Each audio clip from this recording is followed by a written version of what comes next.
and welcome to the Huddle Breakdown with me, Laura Bradburn. I am joined as always by James and Alan. James, I had quite a peaceful last 4 or 5 days, because I don't know if you've noticed, but I've actually not been on Twitter over the weekend, and I think it's probably been a good use of my time. Would you agree? If we're talking about noticing things, the first thing I notice is how bad of a wardrobe selection this was when you're as pale and pink as I am to go with a white shirt. My God, what happened here? But no, I've been off Twitter for the most part the last couple of days, just for other reasons. Had some family stuff and funeral to go to, that kind of stuff. But no, so I didn't notice that you were. I thought you'd be up to your armpits in this chaos that's unfurled in the last couple of days. So I thought you'd be eating, breathing, and sleeping that. Even for me, I had the wherewithal and the self-control to go, I will say something I regret if I go onto this platform in the next few days. So I have avoided at all costs. Alan, have you been poking the bear and then putting your phone away? No, just a little bit. Listen, yeah, I think Laura, I think you correctly identified that there was little need for Laura's hot takes. I mean, what were you going to add? I mean, there's literally nothing that you could enrich that stew with. And I mean, all the hot takes had been taken. Yeah, I mean, having a bit of fun. Not so much fun. I think on a slightly serious note, it's been a. And we'll get into this later. It's been a slightly or a very depressing period. Everyone is behaving pretty much as you would expect. And listen, there's bad behaviour on all sides. It has to be said. So it's not to say otherwise. But I think that on X especially, people probably realise, given all of the content we put on huddlebreakdown.com, that's where I kind of do all the Celtic by numbers stuff and do all the analysis and the podcasts and the written stuff and what have you. So on X is really just my personal space to have fun with a couple of things. And normally my targets are, having a good laugh about Scottish refereeing and looking at all the trends there. And then the actual Scottish press themselves and the performance of how they portray things and how they position things. So for those two reasons, this has been a week of rich pickings, as to be said. So maybe we'll get into that later, just for a laugh. Yeah, I think we will get into that in a little bit, because I think both you and I, based on the pre-recording chat, have a little bit to say about that. So it'll be interesting to get your thoughts on that. But James, I think to keep it on brand, we should probably talk a little bit about the game at least, even though I think the three. Well, I was going to say, just talk about the result? I think the three of us would agree it's not much of a game to talk about. But I mean, where do we start with it? I usually pride myself on my ability to frame some sort of question for you, but I mean, all I can say is it's probably one of the worst examples of just two very awful teams sort of fighting not to lose this game. I don't think either team redeemed themselves greatly with their playing style. Is that too harsh?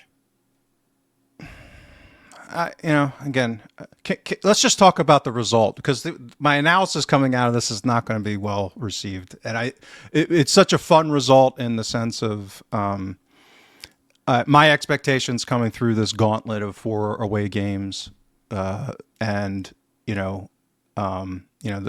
the loss to Hibs at home dilutes that to a degree. But to be in the position we're in now, given where I feared we'd be, 2.5, 3 weeks ago, coming through this period. So I wish we would have played better. I'd feel a lot better about this right now if that were the case. So I wish I didn't have to analyze the actual game itself. But my fear going into the game. So the reason why I think it's unfair is I don't think Rangers played that badly. Their finishing wasn't good, and relative to what their chance creation problem has been systemically, we've talked about it regularly all season. I think they're directionally, if they stick with the plan, is still on an upswing. But my fears about this game coming into it, as I laid out on the Extra Time show last week, was that they would largely manifest in a Michelin type game, where we would become relatively impotent on the ball. And in 120 minutes, that basically is what happened, probably only worse than I feared. I mean, we didn't have a single shot, which that's, I don't know how you launder that into a positive story about how we played in the game. It was, they basically controlled the game. The way that the game unfolded for large stretches, there were a couple of glimpses of 5-10 minutes, maybe a couple of times where we got a little bit of a foothold of the game, but generally speaking, the game went the way that they would want, not the way we would want. And they just didn't score. I mean, again, it's not that they didn't get chances, or again, they're not a great chance creating team. I thought Chermiti had a really bad game. I thought Scott Olsen had a really bad game. I thought Mikey Moore had a really bad game. I thought Raskin wasn't particularly good. A lot of those weren't really forced errors for the most part. They just weren't very good for the game. So, yeah, I thought it was a classic smash and grab that wasn't quite as extreme. I mean, this one was far more extreme than the Cup final in 2019. When I think we actually earned that. I think at the end, because we played really well at the end, and Mikey Johnson missed a wide open counterattack opportunity, and so I thought we really earned that one. This one, I mean. But I said before we went live, I mean, the way Sinisalo was playing, that is the one big positive coming out of his game. He was legitimately good, commanding his box. And I joked before we went recording that at halftime I thought they weren't going to score because he was just that commanding. And they seemed to be off it on the day. Like they just weren't putting shots on target in any kind of meaningful way. So yeah, I'll stop there. The implications of what this performance might be.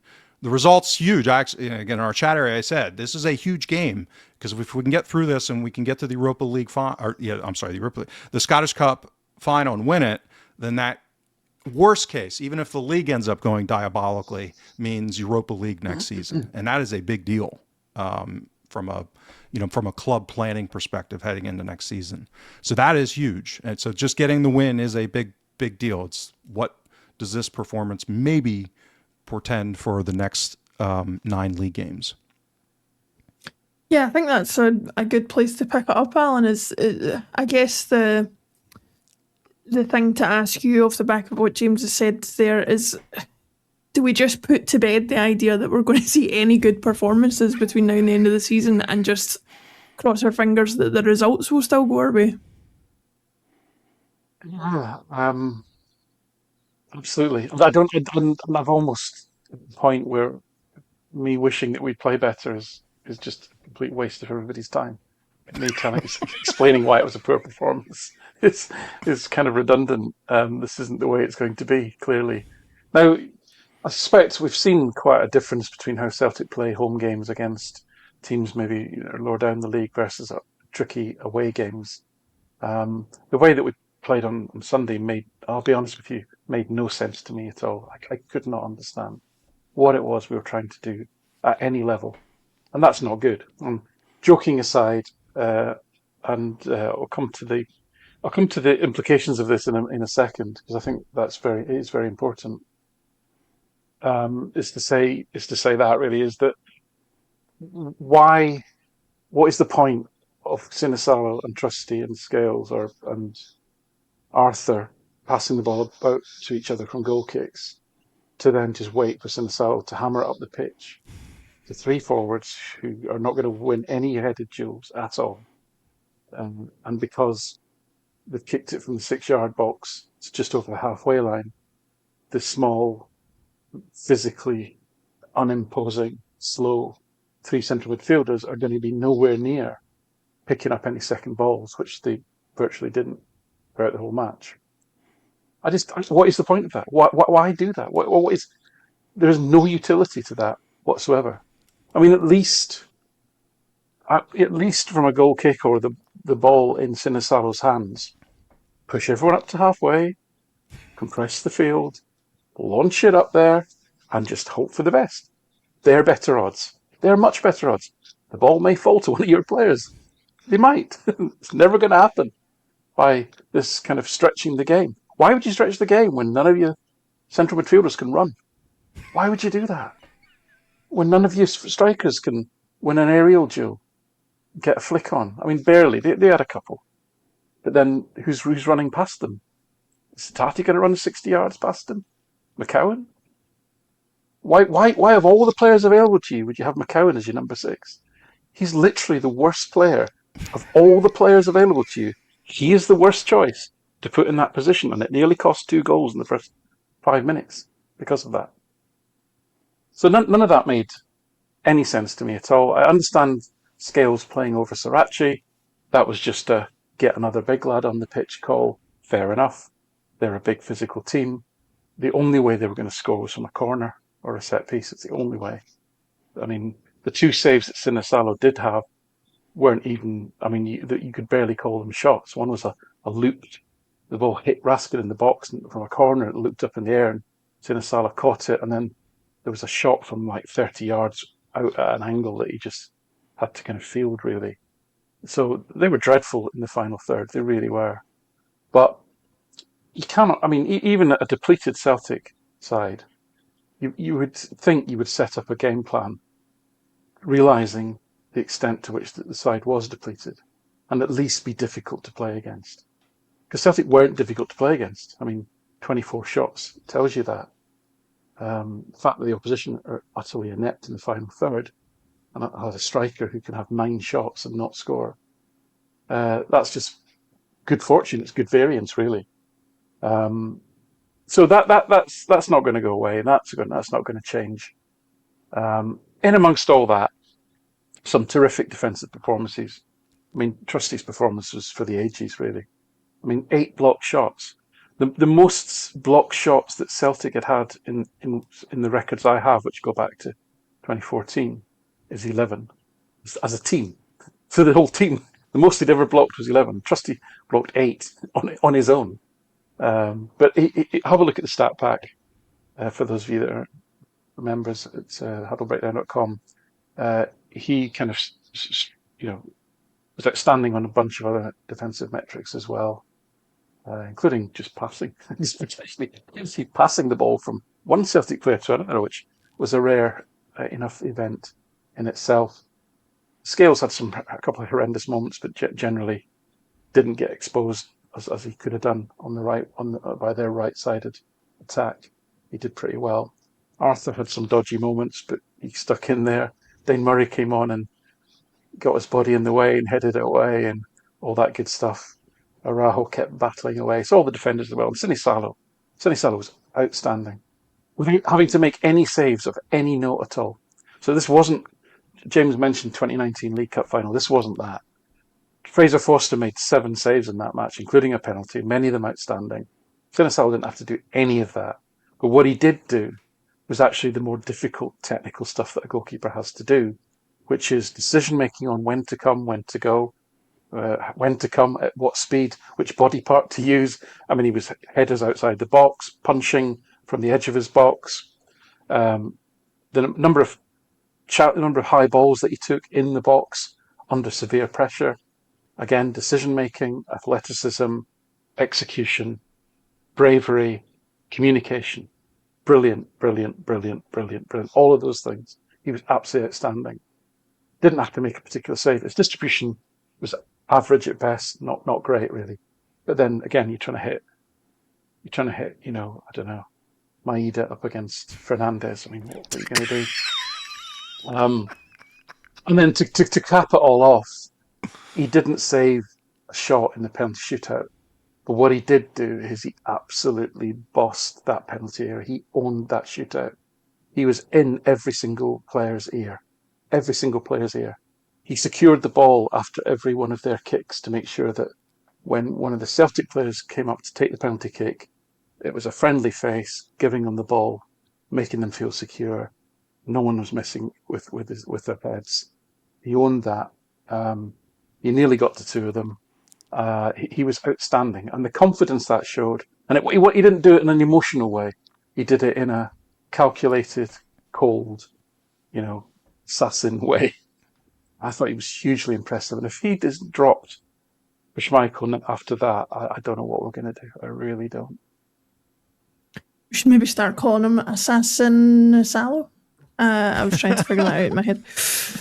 Anyway, Well done. James, Alan talking about Trusty and Sinisalo specifically reminded me of a conversation I had with my brother while we were watching the game in different locations. And we were both talking about how outstanding those two particular players had been, at which point I said, well, that's great, but I don't remember Jack Butland having a save to make. And I think that combination of factors kind of summed up the way the game went for me. The fact that two of our best players was our goalkeeper and central defender, and I don't remember us troubling their goalkeeper all that much. I guess my question to you would be, do we just have to look at the positive of it and say, at least we've got Sinisalo, who looks like he could be a proper keeper for us, and Trusty, who in a big game has really proved his mettle? Or do you think, I don't know, was I right to be as negative as I was in the beginning? Well, I remember all the way back, I think 2 weeks ago, where everyone wanted Trusty dropped because he made he had a couple of red cards recently, and he's made some mistakes. And again, that doesn't at all take away from how immense he was in this game. But we've seen him in this kind of game before at Atalanta, in Bergamo. We had a similar, I would argue, performance in the sense that much better opponent. But that also speaks to how diabolically bad that 120 minutes was, is that this version of Rangers was in the neighborhood of that type of performance against that Atalanta team. I think speaks to how rough this was. But, he has his issues. He's not a perfect player. We know that. I think it helped him a lot to be on the left side, right? I mean, we've been asking him to play on the right side alongside Scales, which, particularly with his, one-footedness, and he's not particularly good on the ball to begin with, it does not help us in what is already a colossal problem in build-up against any kind of man-to-man pressing. And that's all Rangers had to do in this game, is commit to a man-to-man press, and our ability to build out from the back virtually collapsed. I mean, this is what I was worried about, is that they just, for some reason, they didn't. However it happened last week, they did not go aggressive man-to-man. And I don't even mean aggressive in the sense physically aggressive. I mean just consistently man-mark in a press. They didn't do it last week for whatever reason. And this week they were kind of like Aberdeen in a sense. They didn't do it all that great, but they were doing it. And because of that, we were just shelling the ball. I'm flummoxed. I don't know where we go from here, particularly if Callum McGregor's out for any length of time with this Achilles. It sounds like an Achilles reemerging. And if he's out for a month or whatever, I don't know what the solution is. And it's not Arne Engels in the six either, because he's not going to help him build up. I mean, he might shell the ball better, but he's not going to be the one back to, facing his goal, taking passes from Sinisalo or Arthur or Scales or Trusty. If Trusty just has to defend the box and use the speed, which that recovery run against Naderi was maybe a goal scoring thing too. But that's why him on the left is really valuable with Arthur, is that they have that pace to be able to recover, and they showed it there. But on the ball, playing on the right side, I don't think he's magically become a great player. What's the chances of him? I don't pay much attention to the US men's national team. I'm assuming you pay a bit more attention than I do, but what's the chances of him? Yeah, what's the chances of him making the World Cup squad? I don't think he's been much in the picture, because again, that for whatever reason, and I've talked to Alan about this offline. The departure in. The conversation's been about national teams kind of embracing a national state playing style ethos, and that for whatever reason, men's national teams think we should be playing like Pep Guardiola for the last 15 years. And wanting the center backs to play the ball out from the back, and instead of just, chuck it and rush. That's the old U.S. style. It's almost got to a semifinal 25 years ago or whatever it was, playing that way. So, yeah, I don't think he's in the picture because of that. I mean, they're looking for a ball playing under Pochettino. I mean, so, yeah, I maybe as a depth guy in the squad, but I'd be surprised if he sees any playing time at all. Yeah, if they're looking for a ball-playing centre-back, Trusty is not your guy, I would suggest. Alan, do you have any interesting patterns or anything like that data-wise to put the game into context that you've maybe looked at this week? Well, there's one absolutely remarkable number, which is 0. In 0 shots. I mean, some outlets were reporting that Celtic had 1 shot. I just watched the game back. I don't know where that shot is, alleged to have been. Schrodinger's shot? Yeah. I mean, I've seen, do sometimes reconcile to FotMob and StatsBomb, and with Stats, and they both have shot maps, so you can sort of pick out, oh yeah, that was that. Oh my goodness. The one that glanced somebody's hair as it flew across the box out for a throw-in, they counted that as a shot? Incredible. So there's things like that happen, and I can only think it must have been an incident like that resulted in this alleged shot. But based on the training and experience of my data inputters, which is me, I didn't detect any shots at all, and that is remarkable. So here we go. These are the matches where Celtic have recorded. Well, I set the filter at 5, but really there's a few instances of 4, and sadly 2 of them are quite recent, including the win in Stuttgart. Hey, there's definitely some trends happening there. Quite a few games against the Rangers there. The one in May 2019 when the league was over and everyone was having gone off for a party. The 2020 COVID game, which was horrendous in front of no fans. The game in January 2025, abomination of a display. And then the other ones are if you remember us getting absolutely torn apart by what was probably peak Salzburg at the time. And that Salzburg team, I think, had players like Naby Keita and Hannes Wolf and other players that went on to play for like top 5, big club, big sides, what have you. And then you've got the 7-0 drubbing in Barcelona under Brendan Rodgers, where he thought he could take them on at their own game in the Camp Nou against Messi and all that in 2016. We had 3 shots then, and then the 2 when we get that horrible evening in Madrid against Atletico, when Maeda got sent off early, and it was just a horrendous night watching us get battered and mauled. So this is we've not had an instance of 1. So over 120 minutes as well. None of these other games lasted 120 minutes, by the way. So it's an important context too. Just for completeness, we've managed 5 shots on 11 occasions. 5 of them in the Champions League, 4 in the Europa League, 1 league game, the League Cup final actually that James mentioned in 2019. And we've actually won 2 of those, drew 5 and lost 4. It's only lost 4 of those 11 where we only had 5 shots. So that's quite interesting as well. But this is not something that happens. Again, this goes back to 2014. So I couldn't tell you when the last time Celtic had 0 shots in a match. Before that, if anyone knows or wants to do some clever AI searching, then please leave a comment. Let us know, because I'd be dying to know. So this was remarkable. I mean, to not have a single shot in 120 minutes is quite something. But I think it almost, by the end, I was like, well, I hope we don't have a shot, because wouldn't that be glorious? It just makes a better story. We're all past the point where we're worrying about performance here. We just want this to be a great story, and that's what it is. And then just for completeness, I've just added in, since 2014, there's been 3 instances where the opposition haven't had a single shot. April 21, a Scottish Cup match at home to Falkirk.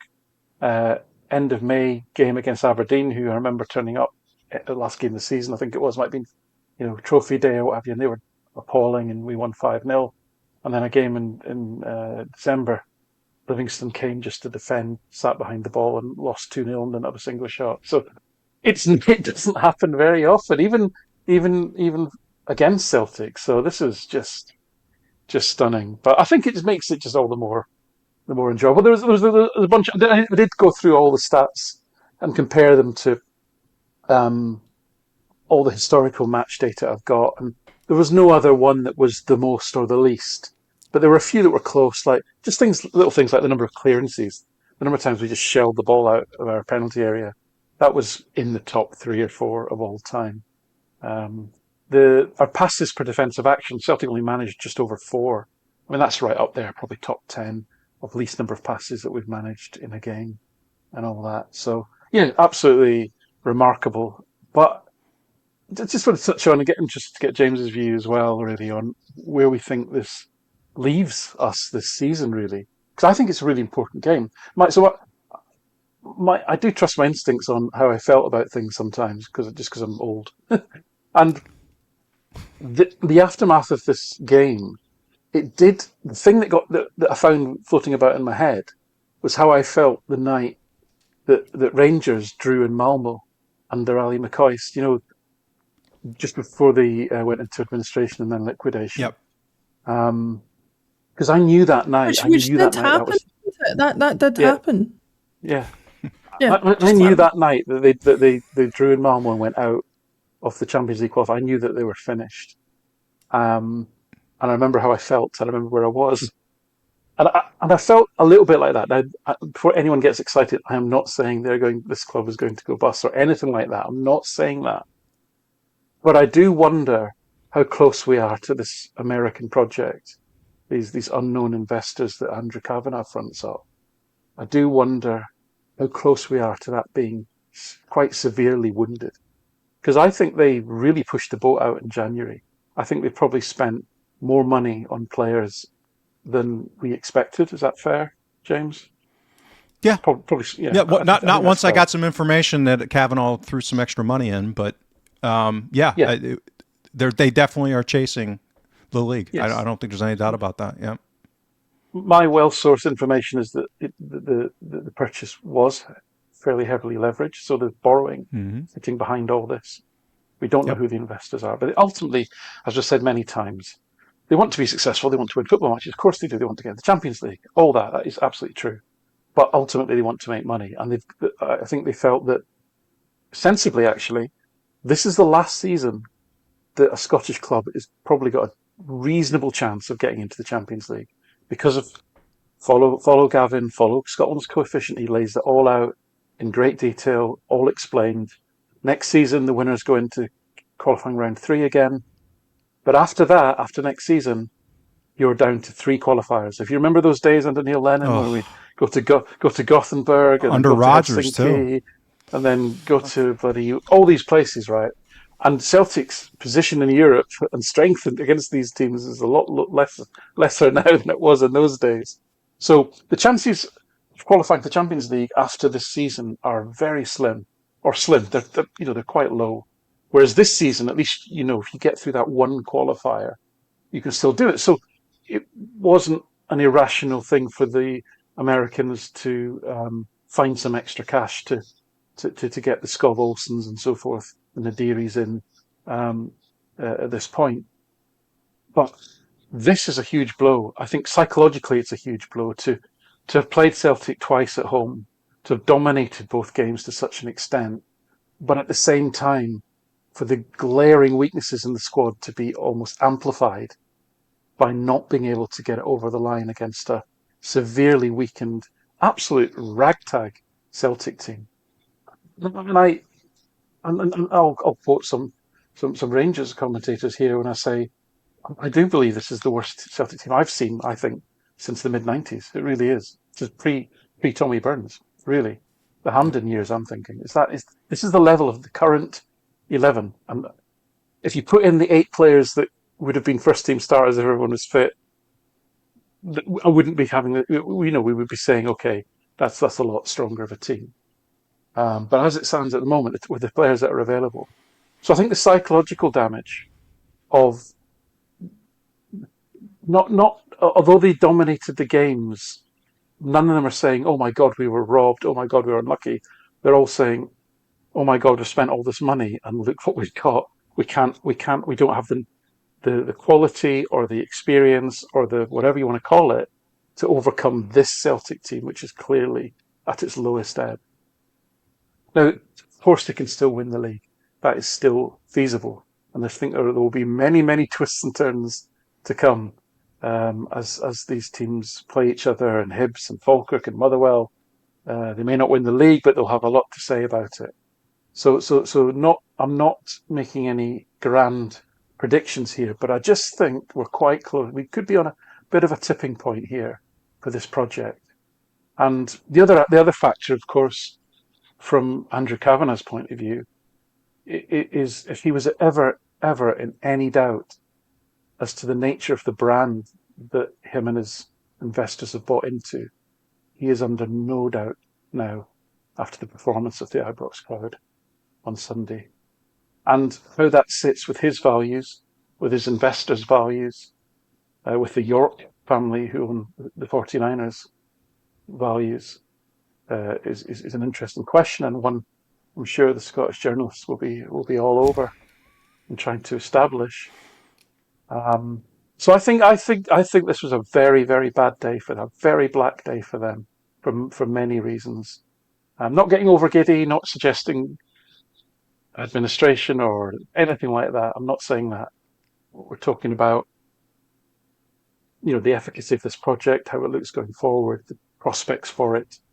If they don't win this league and they are looking at possibly Conference League football or even a battle to get into Europa League football next season, what does that budget look like? Will these people go again, put in more money, increase the leverage? That sounds unlikely.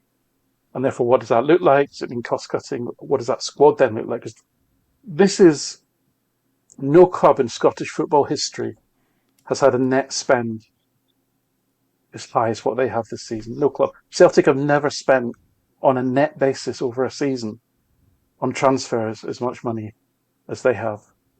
And the evidence, the objective evidence based on European football results is that at best it's a Conference League team. So, we were terrible. Will Celtic improve? Well, we've all got doubts about the way the club's run. We don't know who's going to be manager, who's going to be, all these things, so many questions, recruitment, all that. But do Celtic have the resources to improve?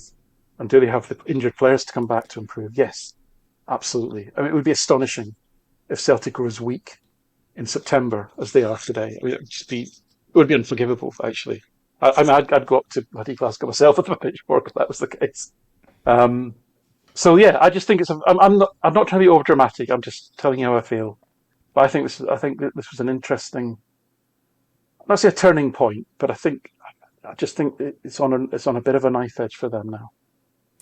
Yeah, I mean, James, I'll come to you to kind of round out the conversation, but just to pick up on one thing that Alan said, I did catch a clip of, I think it was the Rangers rabble. I don't make a habit of watching Rangers fan media.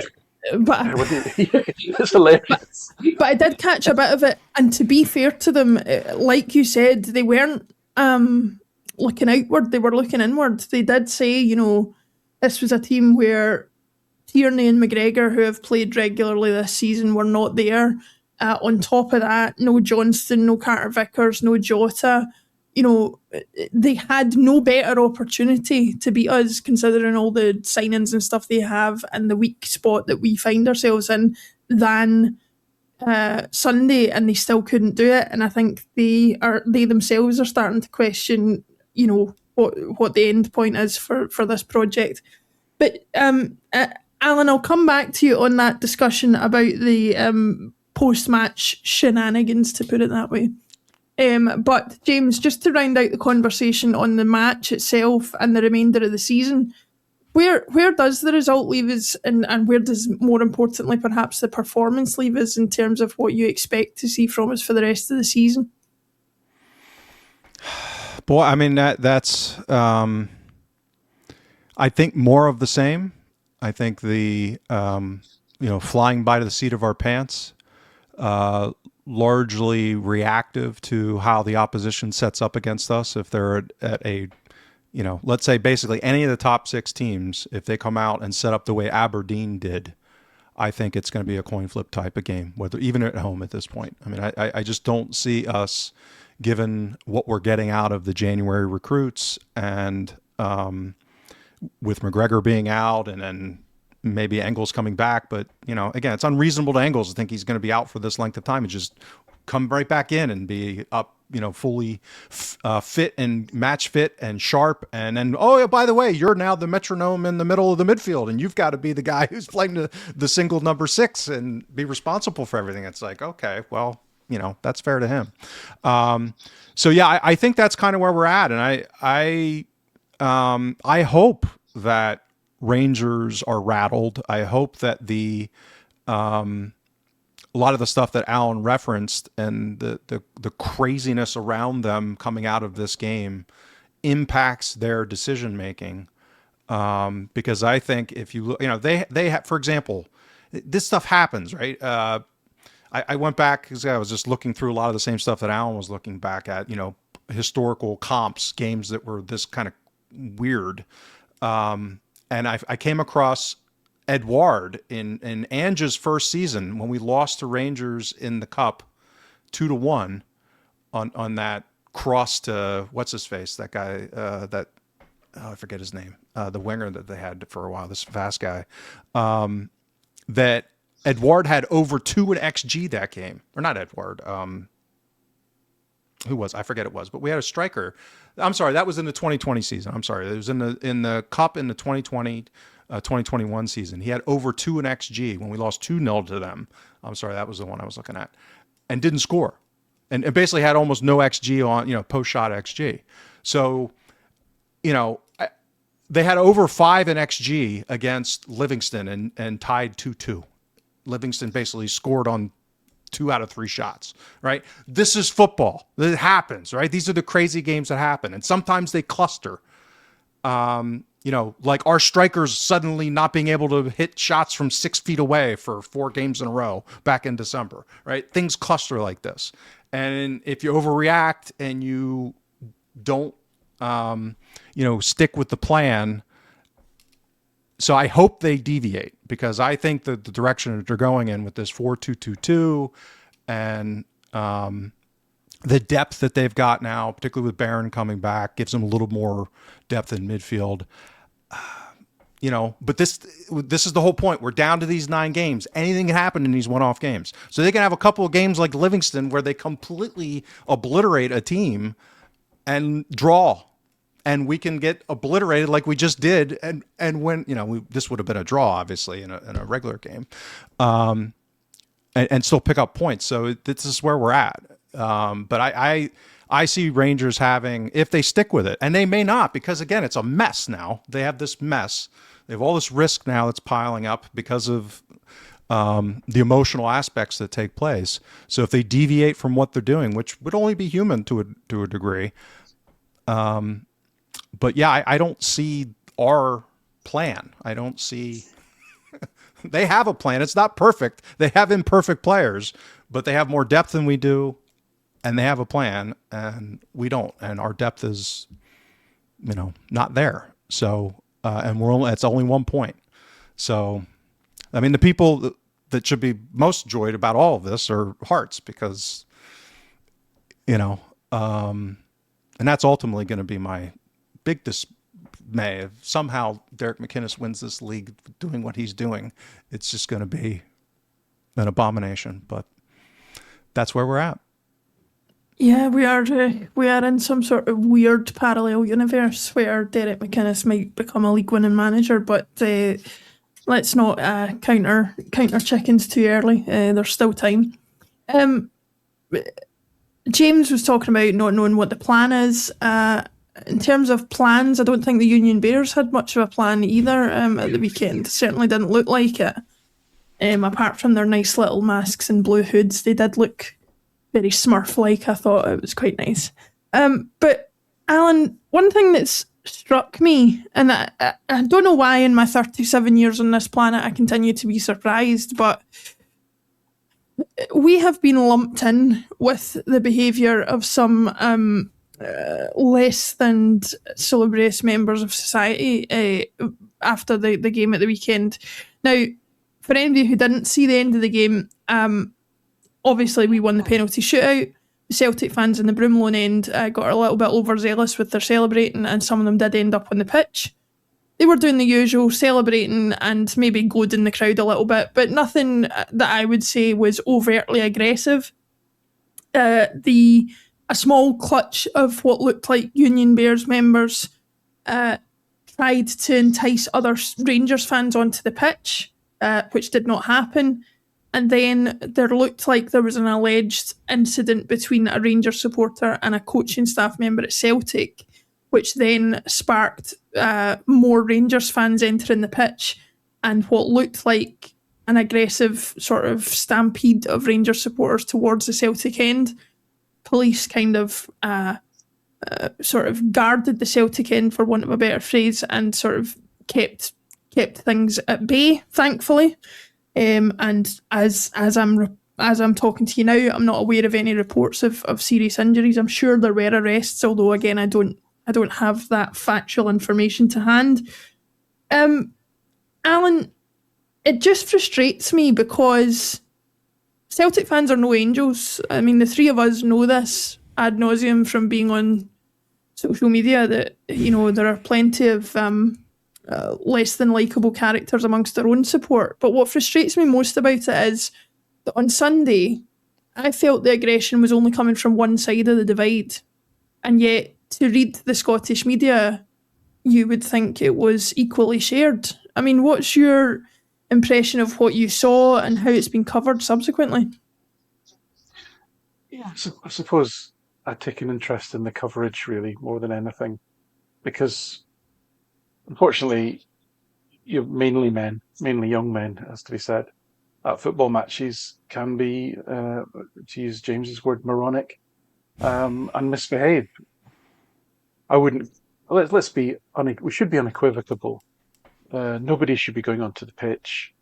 Nobody should be making the job of stewards and policemen, who ultimately are there to make sure that everybody's safe, should be impeding those people in the execution of their duty. It just shouldn't happen. It doesn't matter what shirt you wear.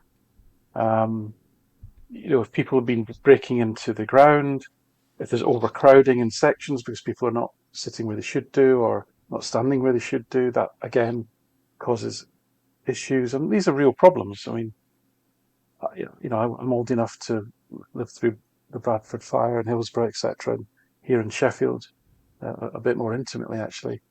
So there's real reasons for the protocols and the processes that the authorities, whether you like them or not, have around policing and managing these games, and everybody should kind of just respect that really and go along with it. So that's not to tar one side or the other in particular. I mean, we all saw what we saw on like you said, the weekend. Yes, Celtic fans spilled onto the pitch. I don't condone that. The pitch is for the players, it's not for supporters.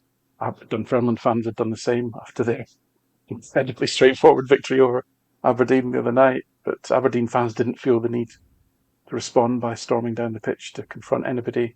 Listen, patterns of behaviour, you can go back decades actually. We know that when Rangers clubs lose big games, there often have been riotous situations that have ensued. And this is what happens really when behaviour is unchecked. And Sunday was another example of not just behaviour being unchecked, but back to your original point about how is it covered. It is the job of the press to report faithfully, accurately what happened, and what we're seeing this week is not that.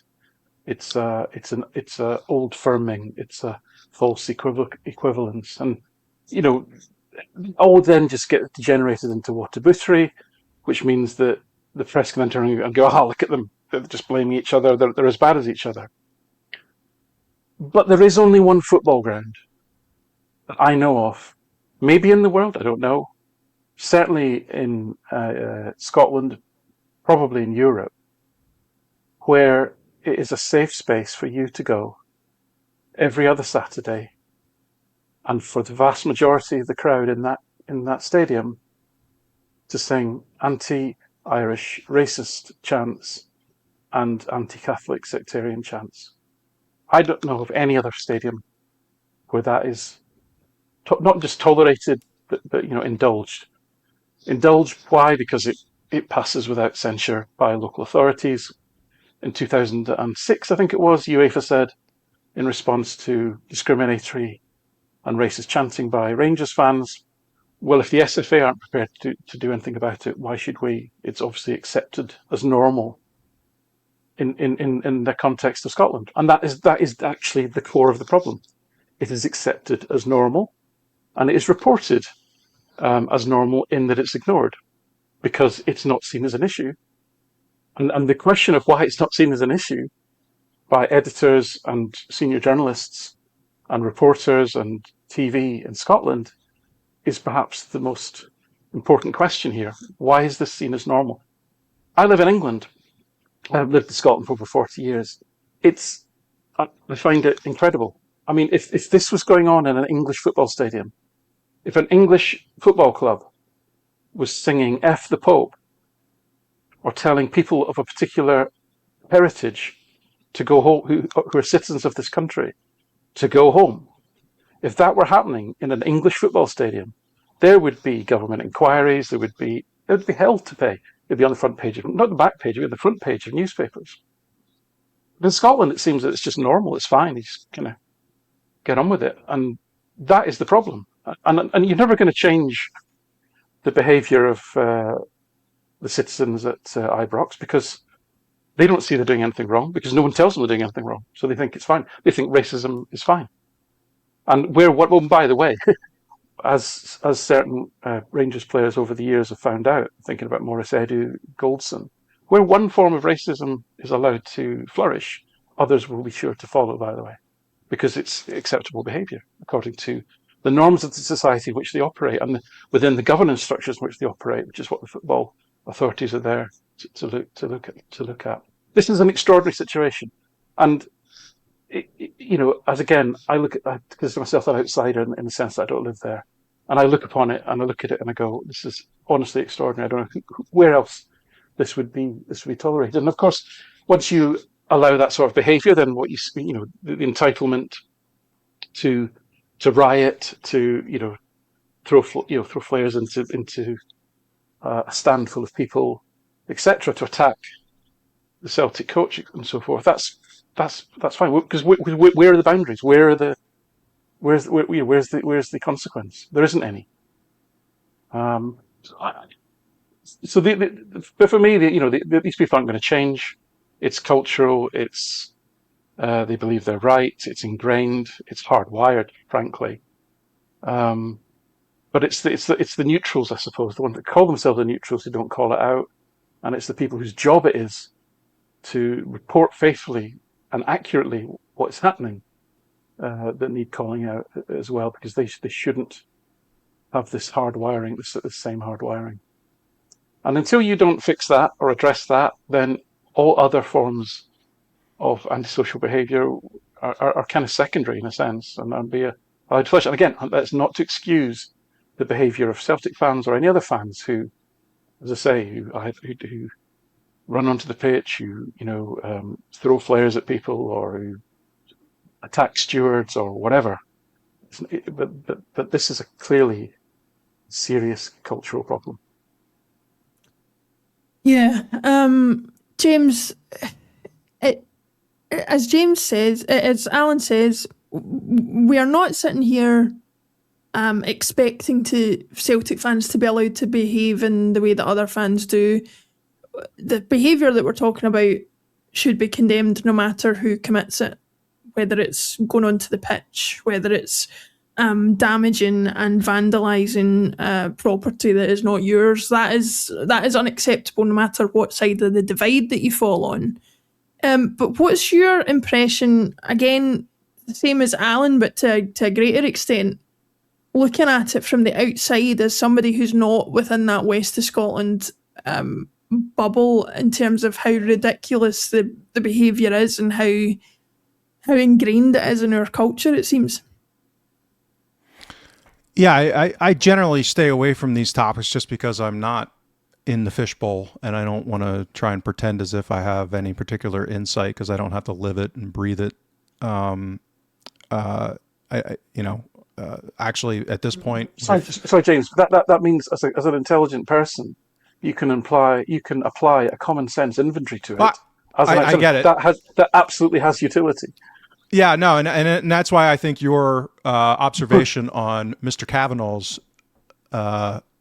thinking on this will be interesting. And we talked about this when the rumors started emerging around this time last year about the York family and the 49ers group being part of a consortium to buy Rangers. And one of the things I said is that aspirationally, I mean, no one wants tribal hatred to I shouldn't say no one. No one of a right mind wants tribal hatred to continue. And I'm all for, you put a New York Yankees fan in front of me and I'll tell him I hate him. But I hate him in a sense of, normal sporting ridiculousness. It's the most important, unimportant thing, as some will say. But to actual literal hatred about someone just because of who they are or what they are or that kind of thing, it's just such an abstraction. And to filter it through sport at this point, it's so foreign. And I know with what's going on in the world and who the president is, and there's a caricature that goes on with how the U.S. is at times, but it's just not part of the sporting world in the U.S. I mean, it's not. It's so foreign. So I can imagine someone like Kavanaugh going, "What the F is this?" And you hear about it. He's a smart guy. He's not someone that will have been oblivious to these dynamics, having bought into the club. But when my first Scottish football match. Well, I shouldn't say that. The first Derby match, first Celtic game I went to was a Derby match in March of 2004. And I went with my wife, and we walked into the stadium, and it was like I thought I was on a different planet, and it was enrapturing. I mean, it was amazing, the energy and the environment. I was hooked right away, but I thought I got dropped into a different planet. That's how foreign it is for people in the U.S., for example, that go to a lot of games and is a self-professed sports junkie. And a rabid fan in many ways across different sports. So it's the old thing. If you're a fish, you live in the fishbowl. You're in the water, you don't even realize it. So I get why intellectually why a lot of people it's normalized because it's just the way it's been. So that's why I hope whether it's Kavanaugh or the ownership group, they maybe start to do things to nudge it in a positive direction. But it's a tough thing. Like, how do you change culture? It's not fast. Paddy Stewart, I think, made, as you say, some small steps towards applying censure to some of this behaviour, and he was immediately that was it. By calling them out on I think it was a European game because he'd have been getting heat from UEFA probably. That was it. He was done at that point as far as the support were concerned, because if you do not question their right to be racist and sectarian in that stadium every other Saturday, you cannot question their right to do that. That's a red line that they will not let you cross. Yeah, if you're Kavanagh, and this is all sorry, James, if you're Kavanagh, yeah, no. and he will look at this as a business, he will look at this as a brand, and he will want to protect his brand. And how does he grow his? I'm just looking at it from his point of view. If you want to grow that brand and have that brand recognized positively in the US or worldwide or wherever it is, that he thinks he can make money for his investors, how does this help him? And how does he move it forward from there? Yeah, so this is where, again, philosophically, I've heard, and this is me hearing and reading, that, part of the philosophy, and this is more broadly across football in Europe, is, ultra groups in particular. It's like young men generally are going to behave kind of, as I called it, moronic in certain ways, and you'd rather have them doing it in a football stadium on a Saturday for 2 hours than out in the streets. And it's like a release for, people's behaving in ways that they wouldn't do in any other part of their life type of philosophy. So I have heard that. And one of the things I've been concerned about, and again, this gets into other stuff that we want to delve into, but the macro environment of how working class people's standard of living is just getting eviscerated in the West. And it's definitely happening in Scotland, obviously. That's a classic thing, is that when living standards are getting hammered, young men in particular get angry and they want to vent. So I'm not hopeful in this sense because of what's going on macro-wise. I think there's going to continue to be a lot of angry young men across the Western world because of just the economics realities and the cultural realities of what they're dealing with. So I'm not optimistic on any of this getting reformed. I'm just, you hope, right? And I understand why journalists have problems because in talking about some of this stuff. And I, give credit to Graham Spears, who I think at least to some degree has tried to stick his neck out and paid some social costs because of it at times. But this is why I said about this before, and the organized crime problem in sport, and why I had some journalists when I inquired about Peter Lawwell's house getting firebombed, and that story went away real quick. And it's like, gee, that doesn't make any sense. So some moron sitting in Pennsylvania going, boy, a CEO of a football club's house gets firebombed. Like, that's a huge story. Why isn't this in the papers? Like, why aren't I seeing all the most prominent football journalists write about this? And I messaged a couple of them. They said, what are you, an idiot? Why would... You're gonna. James, why don't you come over here and write about organized crime and live here, right? And again, I get it, right? So, James, respectively, I have to disagree with you in the sense of characterizing this as an issue of ultras and an issue of young men. That ultras group at Ibrox sits in the far end of the stadium, right? And yeah, they're predominantly the ones that are running onto the pitch, right? When they're singing on the TV, you can barely hear them. There's about 200 of them, 300, right. 300 maybe, yeah. A stadium of 50,000 people. When these songs, when racist songs, the famine song is being established in court in Scotland as racist. So that's why I'm using that term very clearly, because in law I am correct. And the Billy Boys is sectarian. It's a banned song in European football matches.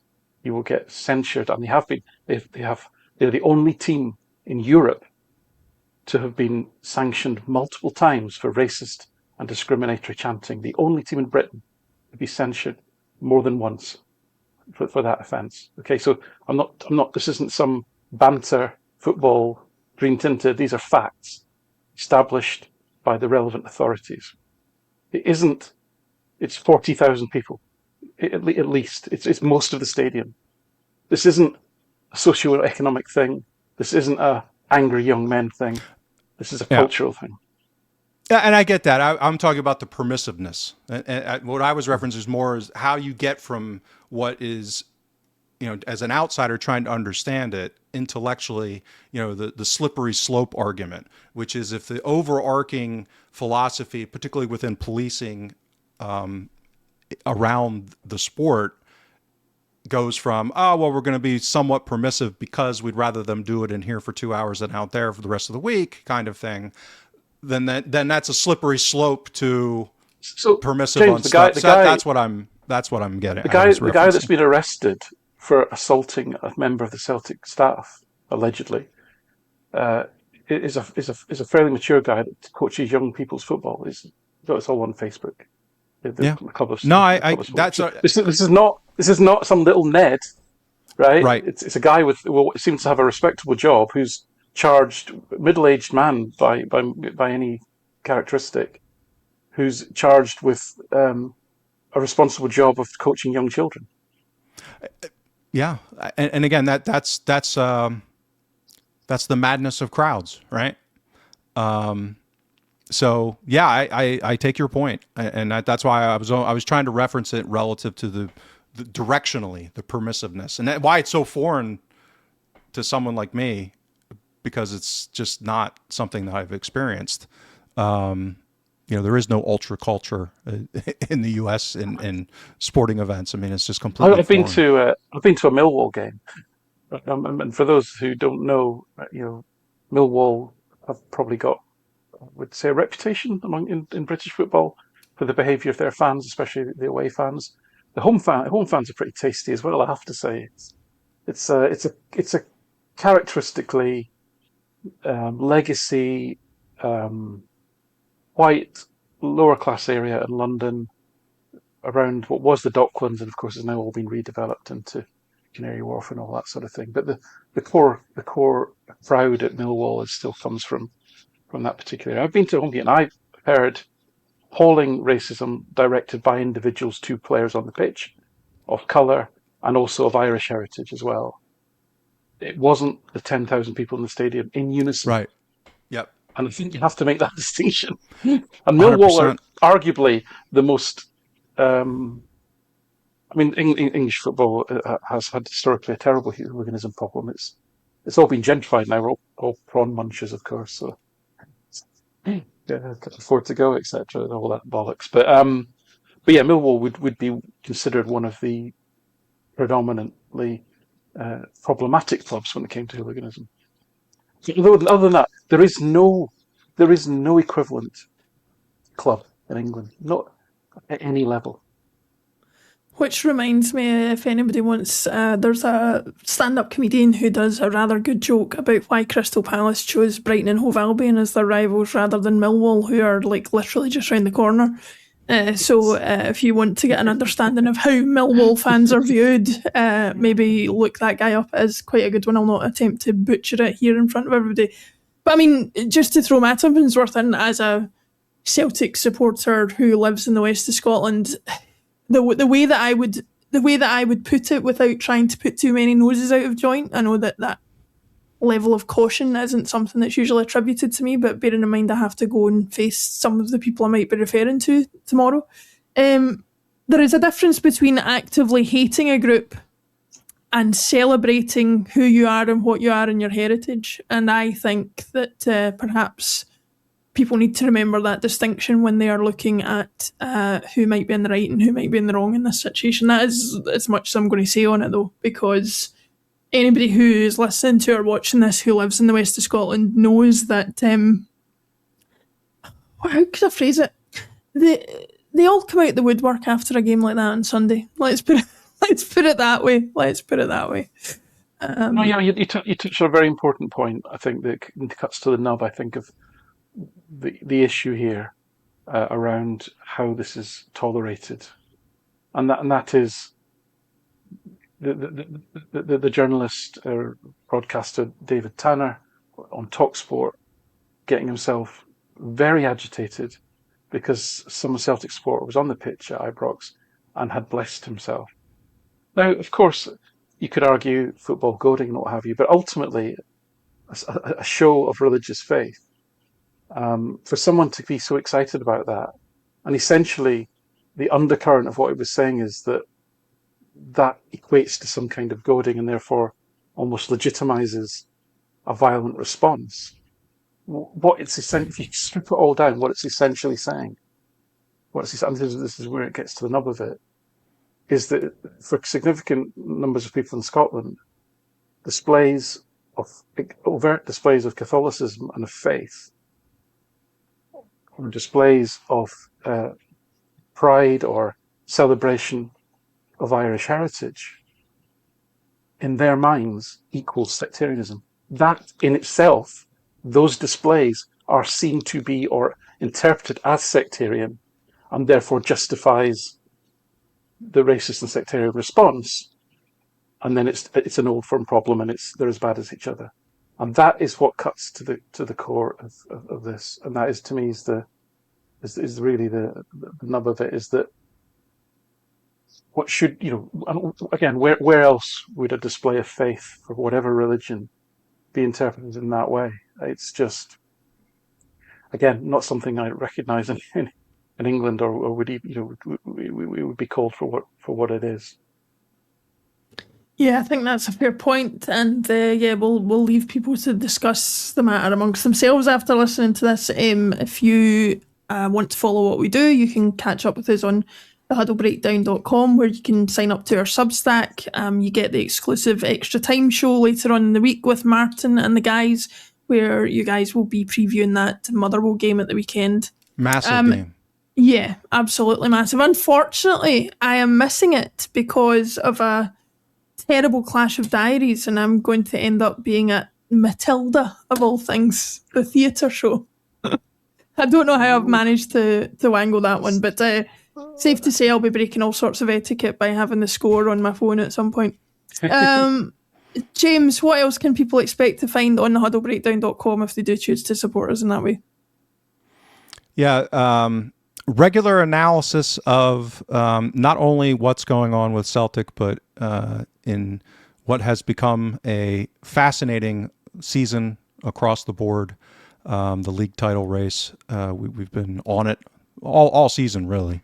Alan with his Speedboat League really decomposing what's going on with all of the teams in the league table between performance and results, that type of thing. And I'll be putting out this week an update on my benchmarking of Celtic's vaunted player trading model coming out of that gangbusters January window. So yeah, just analysis from all perspectives, not only from Celtic, but increasingly with the renewed battle that's going on in the league, some of our rivals, and not just Rangers. So, indeed. Hey, Johnny Kenny, bring him home. Yeah, that's right. Oh, it's desperate times. Anyway, James, Alan, thank you for joining us. Thank you everybody for watching and or listening. I'm away to watch Lamine Yamal tear Dan Burn a new one, hopefully. Thank you very much, and we will see you all next week.